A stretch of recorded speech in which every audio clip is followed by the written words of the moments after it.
कैसे हो मेरे क्लास 10 के डायनामाइट्स? सब बढ़िया, खैरियत, हालचाल बढ़िया, बिल्कुल फुल एनर्जेटिक। तो अपन ने क्या किया है, ये जो अपन शॉर्ट क्लासेस ले रहे हैं, तो इस सीरीज का मैं तुम्हारे लिए एक धमाकेदार नाम लेकर आया हूं। क्या नाम से चलेगी अपनी सीरीज? चलो सीरीज का पहले तो नाम रिवील करते हैं। क्या नाम है?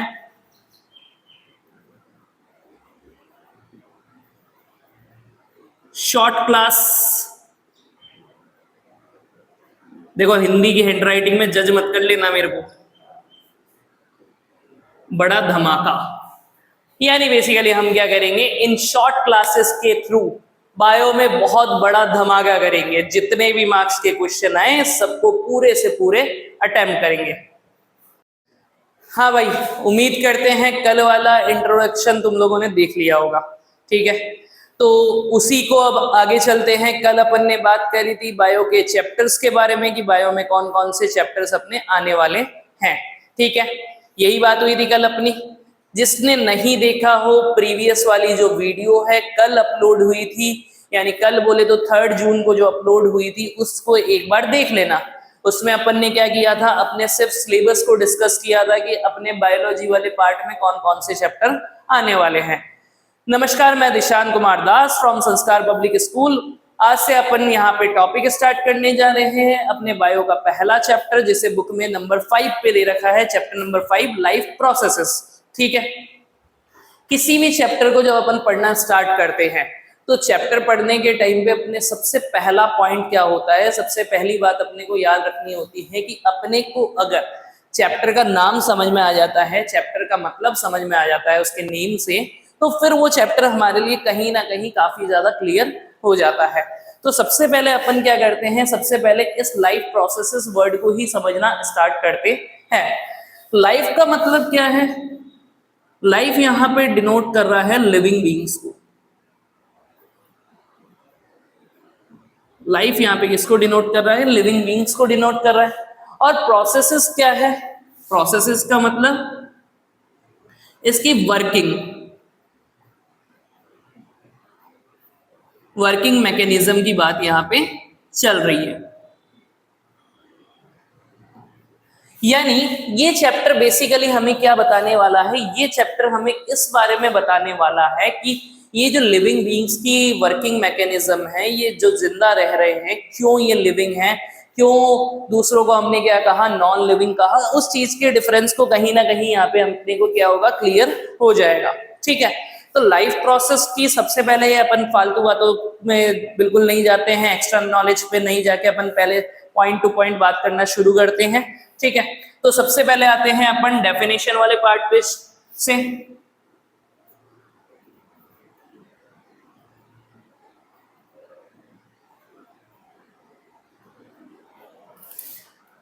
तो डेफिनेशन में क्या आ जाएगा? All those processes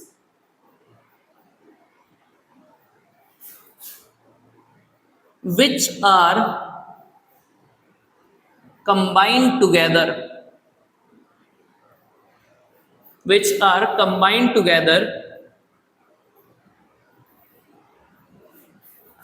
to continue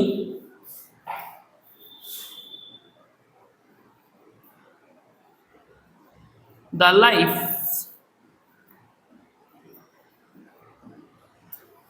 कि वो सारी प्रोसेसेस जो क्या है, जरूरी है, जो सारी एक साथ कंबाइन हो जाती है, एक दूसरे के साथ जुड़ जाती है, जिससे लाइफ क्या हो पाती है, कंटिन्यू हो पाती है, लिविंग बीइंग जिंदा रह पाता है, उसी को क्या नाम दिया गया है, उन्हीं को सबको मिला के नाम दिया गया है लाइफ प्रोसेसेस। ठीक है, उन्हीं को मिला के क्या नाम दिया गया है, लाइफ प्रोसेसेस नाम दिया गया है। या इसको एक शॉर्ट टर्म में अपन लिखें,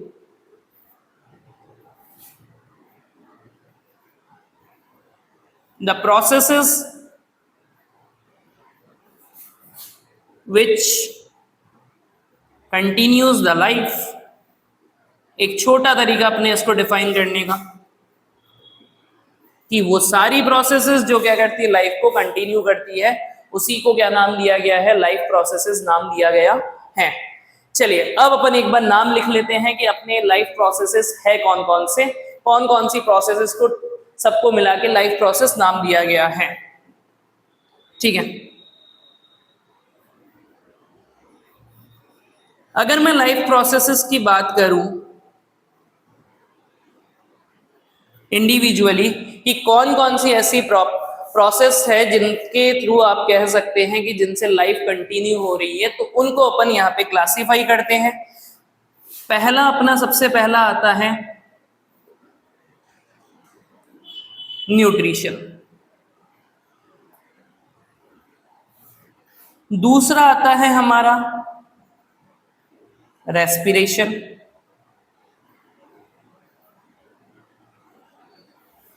तीसरा हमारा क्या आ जाएगा ट्रांसपोर्टेशन,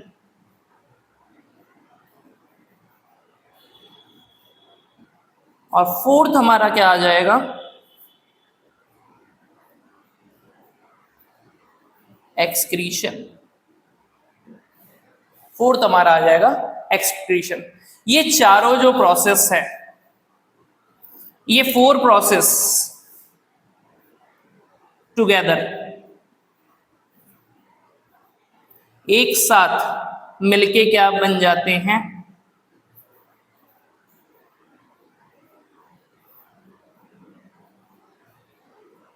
लाइफ प्रोसेसेस बन जाते हैं। अब क्वेश्चन आना चाहिए दिमाग में कि सर इनमें से कोई एक प्रोसेस अगर रुक जाए, इनमें से कोई एक प्रोसेस अगर रुक जाए तो क्या होगा, क्या उसका कोई इफेक्ट दिखेगा बॉडी के ऊपर? बिल्कुल दिखेगा, लाइफ रुक जाएगी। ये सारी प्रोसेस कंटिन्यूअसली चलनी नेसेसरी है, ये सारी प्रोसेस कंटिन्यूअसली चलनी नेसेसरी है। इनमें से कोई भी रुका तो उस कंडीशन में क्या हो जाएगा, लाइफ हमारी वहां पे रुक जाएगी। ठीक है, बात समझ में आती है। चलते हैं आगे, अपने पहले टॉपिक को उठाते हैं हम, किसको? न्यूट्रिशन को। सबसे पहला टॉपिक अपन उठा लेते हैं न्यूट्रिशन को। ठीक है, इस वाले पार्ट को आप नोट कर लीजिएगा। चलिए,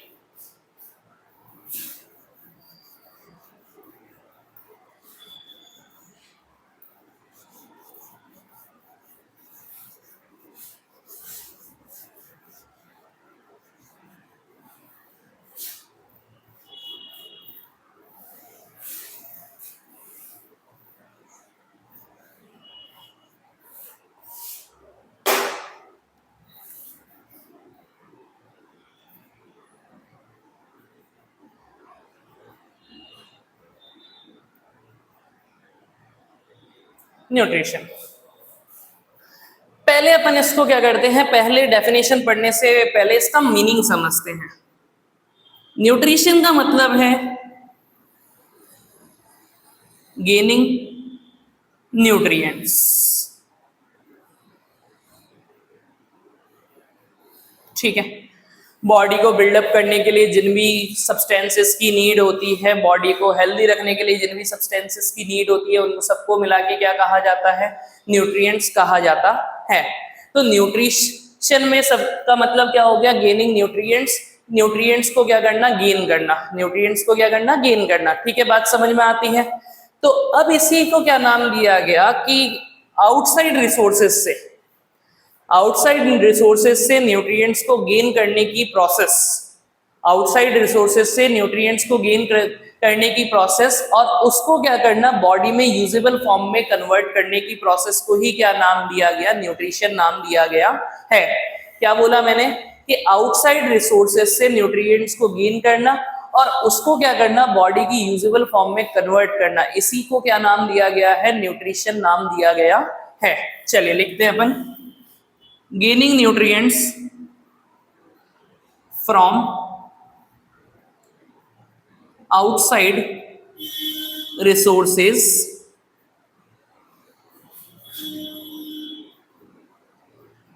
and process of transforming them, आप यहां पे कन्वर्टिंग वर्ड भी यूज कर सकते हैं, इनटू बॉडीज यूजेबल फॉर्म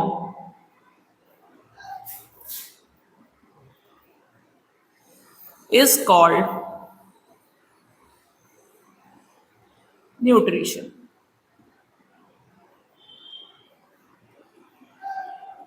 ठीक है बेटा, इसे क्या कहा गया? न्यूट्रिशन कहा गया। अब इसके बाद में हमारे क्या आ जाते हैं? न्यूट्रिशन, इसे न्यूट्रिशन कह दिया। अब इसके आते हैं टाइप्स। टाइप्स किसके बिहाफ पे? टाइप्स जो बने हैं हमारे, how are you gaining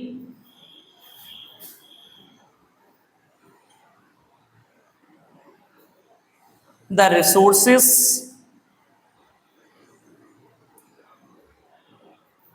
how are you gaining the resources from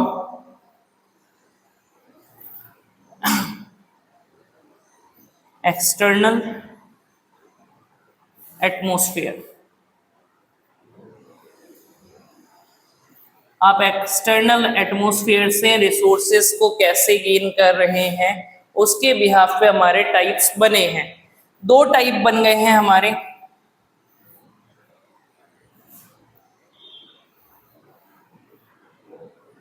ठीक है, एक है आपका ऑटोट्रोफिक और दूसरा क्या है आपका? हेट्रोट्रोफिक। एक ऑटोट्रोफिक और हेट्रोट्रोफिक। ऑटो का मतलब यहां पे है टोटली सेल्फ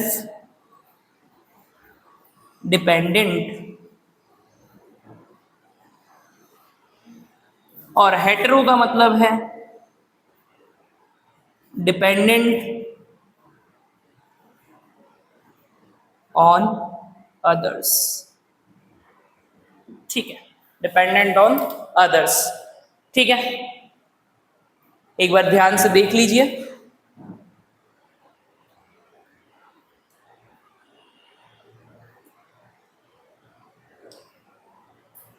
चलिए, उम्मीद करता हूं यहां तक का पार्ट आपको समझ में आया होगा और इसे आप बुक से रीड भी कर लेंगे। आपके समर ब्रेक्स चल रहे हैं। समर ब्रेक्स का मतलब है कि इस टाइम पे अपन थोड़ा सा क्या करेंगे, अपन अपनी स्टडी से थोड़ा सा ब्रेक लेके अपन अपनी एक्टिविटीज को भी पूरा करना चाहेंगे। तो मैं सिर्फ एक छोटी सी बात कहना चाहूंगा कि बिल्कुल सही बात है कि ये टाइम जो मिला है उसको अपन यूटिलाइज करें, अपनी एक्टिविटीज के ऊपर काम करें। लेकिन 10th बोर्ड है तो यहाँ पे अपने को थोड़ा सा इस चीज को भी ध्यान रखना पड़ेगा कि अपन पढ़ाई से दूर ना हो। तो थोड़ा थोड़ा पार्ट डेली पढ़ते रहें। ठीक है, इसी के साथ में कल अपन इनको डिटेल में पढ़ेंगे कि क्या होता है ऑटोट्रोफिक न्यूट्रिशन, क्या होता है हेट्रोट्रोफिक न्यूट्रिशन। तब तक के लिए हेल्दी रहना, हैप्पी रहना और अपने समर वेकेशंस को बहुत अच्छे से एंजॉय करो। टाटा बाय बाय, फिर कल मिलते हैं।